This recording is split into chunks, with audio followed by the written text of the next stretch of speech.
Students accounting equation देखिए, एक और क्वेश्चन।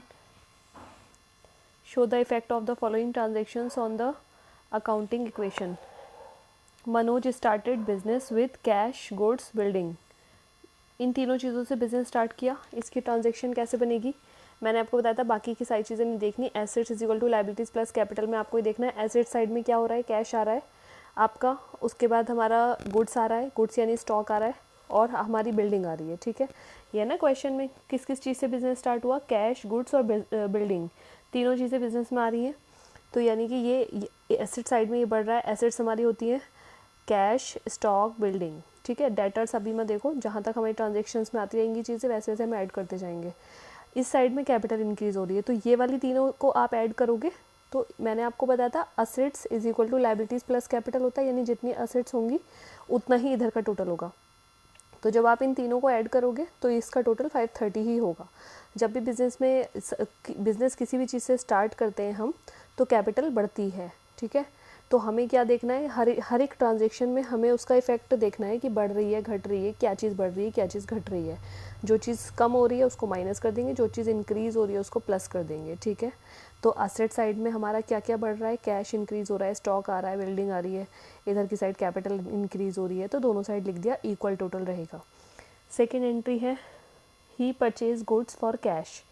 ठीक है, उसने क्या है, गुड्स परचेज़ किया है, कैश में किया है। तो जब आप गुड्स परचेज़ करते हो तो आपके पास गुड्स आता है और कैश जाता है, तो यानी कि गुड्स में प्लस कर दो और कैश माइनस कर दो 50,000 से, तो 50,000 माइनस हो गए और स्टॉक प्लस हो गया। ठीक है, बाकी सबके नीचे 0 0 0 0। अब इसमें से इसको माइनस करा, 230 माइनस 50 180, 1 लाख और 50 150। ठीक है, ये प्लस है, माइनस जैसा दिख रहा होगा आपको, प्लस है ये क्योंकि आपके पास स्टॉक आया है ना, तो इस तरह से ये क्या हो गया आपका 150। इसी तरीके से यहाँ पे जो बाकी की चीज़ें कुछ नहीं हुई तो वहाँ 0 0 कर देंगे।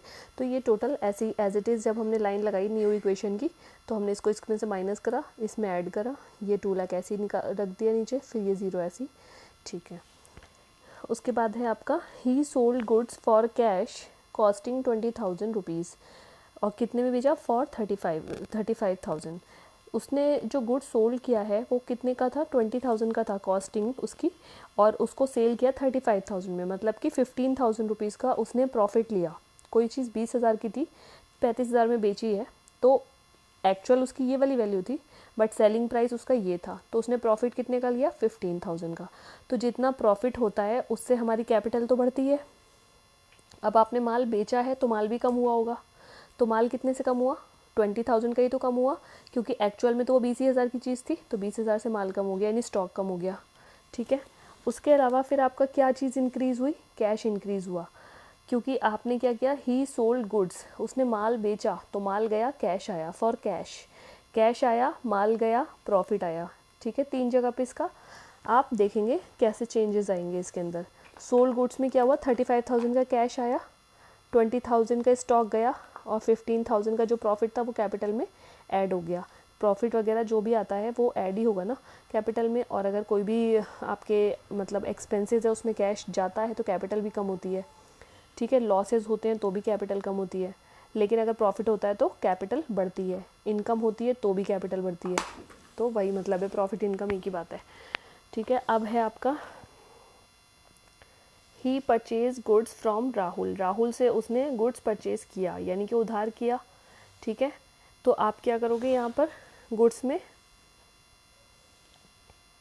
राहुल से जब आपने माल खरीदा तो आपके गुड्स इंक्रीज़ हो गए और आपके क्रेडिटर्स इंक्रीज़ हो गए क्योंकि आपने उधार माल खरीदा। ठीक है, तो क्रेडिटर्स आपके कितने के हैं, 55,000 के, वो क्रेडिटर्स के नीचे लिख देंगे लाइबिलिटी साइड में, और इधर 55,000 का आपका स्टॉक इंक्रीज़ हो गया।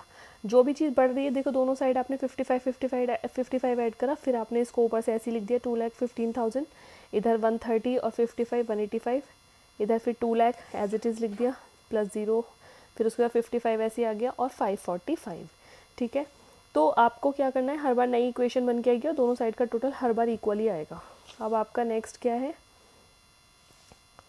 ही sold goods to Varun, Varun को माल बेचा कितने का, 52,000 की कॉस्टिंग का माल था।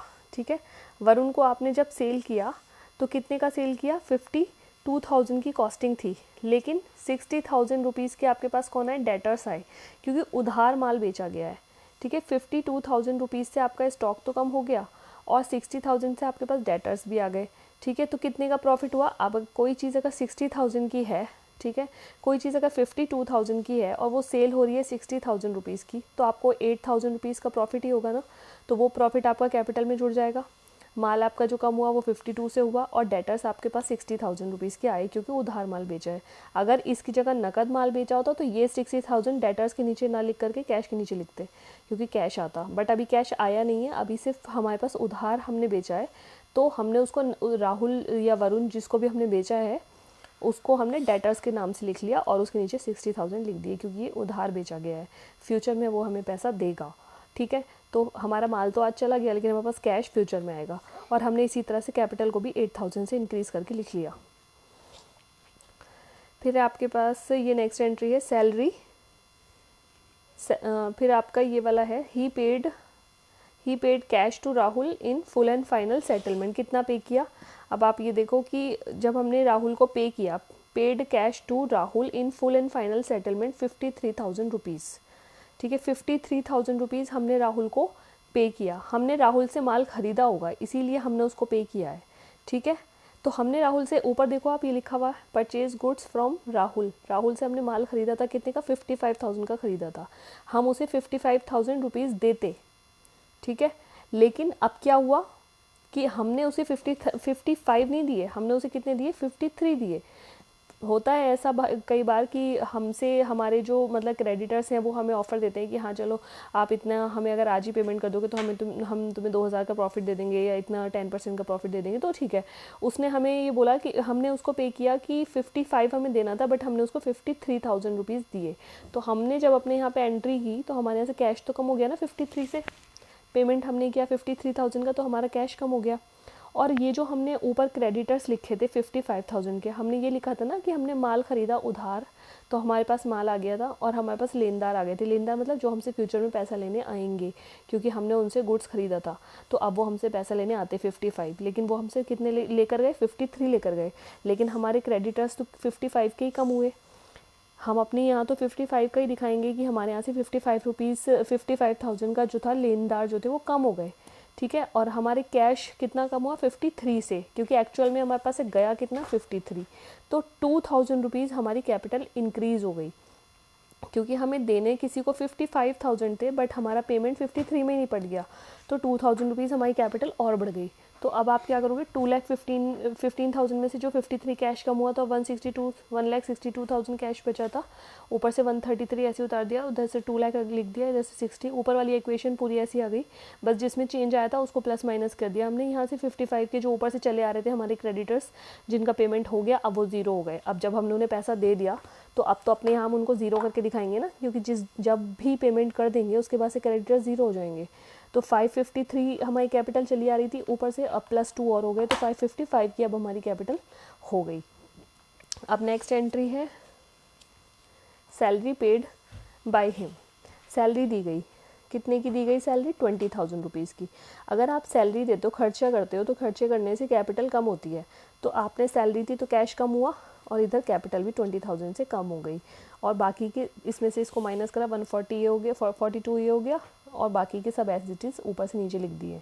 ठीक है, 5,55,000 में 20 लेस हुआ तो 5,35,000 आ गया। ठीक है, नेक्स्ट एंट्री आप क्या है, received commission, received cash from Varun in full and final settlement ₹59,000। अब हमें वरुण से पैसा मिला, यानी कि हमने उसको माल बेचा होगा, इसीलिए अब हमें मिला है। तो वरुण को ऊपर हमने कितने का माल बेचा था, 60,000 रुपीज़ का माल बेचा था, और 60,000 के हमारे पास देनदार आए थे डेटर्स कि ये फ्यूचर में हमें पैसा देंगे, तो वो आ गए हमें पैसा देने। ठीक है, तो उन्होंने हमें कितने का पैसा दिया, 59,000 रुपीज़, जबकि वो देते कितना, 60,000, यानी 1,000 से हमारी कैपिटल कम हो गई।